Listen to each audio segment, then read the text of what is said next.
Of a foot pursuit of a police officer searching for a suspect, but often that officer's best friend is with him as well. Tonight, Fox 42's Melina Mathis takes a close look at the K-9 unit, a story you'll only see right here on Fox 42.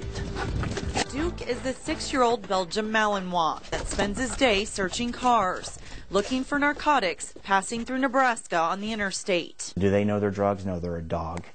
The reason they're doing it is because they're looking to play tug of war with me. That's all he cares about. He could care less that marijuana's in there, but he knows that when he detects it correctly, him and I are going to play tug of war with a tennis ball. That's what Duke is thinking. It's about a game for him. And when he's not sniffing out drugs like meth, cocaine, and heroin, he's helping his partner on the streets. Like, say, for example, somebody starts fighting me, I can open my door remotely and the dog will come out and he'll come help me. When Duke is around the community, he's just like a typical dog, but when handler Officer Heath tells him to go to work, he does. He knows when I get my uniform on, you see him get excited and he starts whining because he wants to get in the car. He's far happier sitting all day in the back of the cruiser than he would be sitting at home thinking I'm at work without him. So he likes his job. Duke and Officer Heath don't have the typical pet-owner relationship.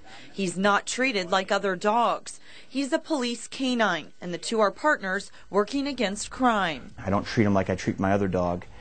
A couple times I've had to send him knowing there's a good possibility he could either be shot or stabbed or something like that, but that's his job. I mean, it's him, or sometimes we have to send an officer, and that's what he's there for. He says it's not always easy to send Duke in, but it's a decision he has to make to protect the lives of those around him. A call comes where an officer needs assistance, or specifically canine, that always takes priority for us.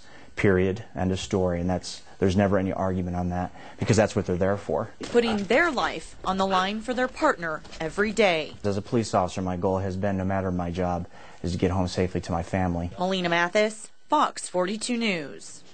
The Omaha Police K-9 unit is always accepting donations to help fund the dogs. 100% of the money goes directly to the unit, and all donations are tax deductible. To find out how you can help, visit our website at kptm.com.